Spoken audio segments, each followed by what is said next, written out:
ትግራይ ያለው አስገዳጅ የወጣቶች አፈሳ ፈርቼ ነው የመጣሁት። በኤርትራ በኩልም በሱዳን በኩልም ወጣቶች እየተሸጡ እንዳለ አሁንም በሁሉም የሚታወቅ ጉዳይ ነው። ይሄ እኛ ወጣቶች አሁን ባስገዳጅ ያላመነበት ጦርነት ድጋሜ ወደ ጦርነት አንገባም የሚል የወጣቱ እጅግ ስትራግል እያደረገ ይገኛል ትግራይ ውስጥ ነው።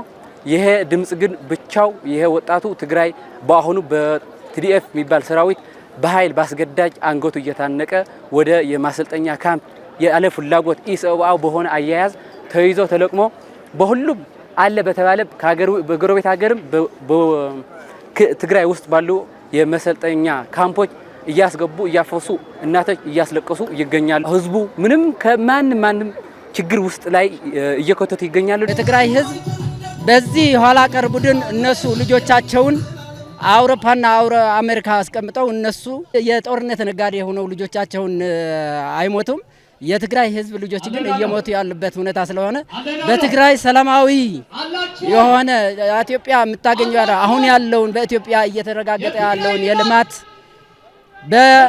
የትግራይ ህዝብም ተቋዳሽ እንዲሆን እኛ ሰላም ነው የምንፈልገው። የህወሓት ቡድን ወጣቱን እያስገደዱ ስለሆነ እኔም ፈርቼ ነው ወደዚህ የመጣሁት። አሁን ትግራይ ያለው እንትን በግዳጅ አፈና ወጣት ማለት አስቸጋሪ ነው ያለው ማለት ነው። በግዳጅ እናቶች እያለቀሱ ነው።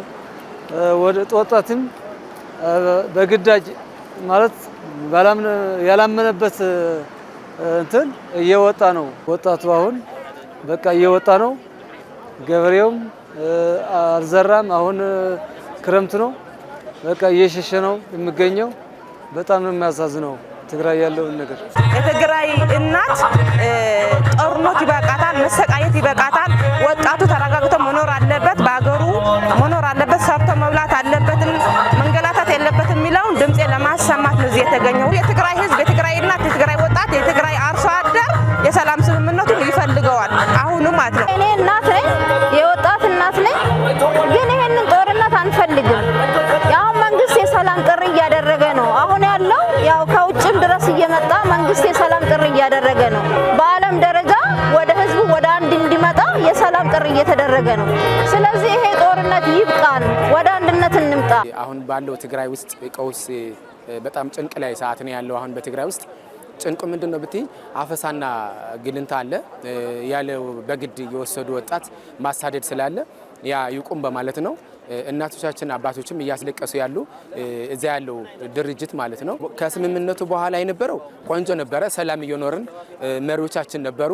ግን እነሱ ያ ሰላም አይፈልጉትም። ስለማይፈልጉት እኛ በአገር መኖር በጣም ደስ ብሎኝ በዛና ኳንኛስ ወጣቶች እዛ ያሉ የትግራይ ህዝብም ደስ ብሎት ነበረ። አሁን ቀባሪ ያጣን በትግራይ ውስጥ አባት ማጥቶ ልጁ ማጥቶ በስደት ያለ ነው ህዝቡ። አሁን እኮ ትግራይ ውስጥ አዛውንት ብቻ ነው ያለው። አዛውንት እያለቀሰ ነው ያለው። ቤት ቢከፍትለት የለም፣ እንስሳ የሚያወጣም የለም ከቤት ውስጥና ብዙን ወጣቱ ወደ ስደት ነው የተረፈው። በኃይል አመፀው ገፈው የወሰዱትም ወደ ኤርትራ ወደ ሌላ ሀገሮች ባዕድ ሀገሮች እየሸጡት ባለበት ሰዓት ነው። አሁን የትግራይ ህዝብ አሁን በኢትዮጵያ ደረጃ የኢትዮጵያ ህዝብ ድምጽ ያስፈልገዋል። ትግራይ ህዝብ ለዘመኑ ጦርነት እንዳያቋርጥ የጦርነት ነጋሪ አሁንም እየጎሰሙ እኛ ይህን ጦርነት አንፈልገውም። ይሄ የመጣ ነውም ለዚህ ነው ማለት አሁን እኮ የ15 ዓመት ህፃን እኮ እየታፈሰ ነው ውትድርና ውስጥ ገብቷል ትግራይ ውስጥ። ስለዚህ የትግራይ ህዝብ ሰላም በደንብ አጣጥሞ ማግኘት ይፈልጋል እንጂ የጦርነት ፍላጎት የለውም። የጦርነት ፍላጎት ስለሌለው እናቶች ክላሽ ለያዘ ጥይት ለያዘ ቦምብ ለያዘ ሰው ድንጋይ ወርውሮ ልጆቻቸውን እንዳይቀሙ እየሰሩ ነው።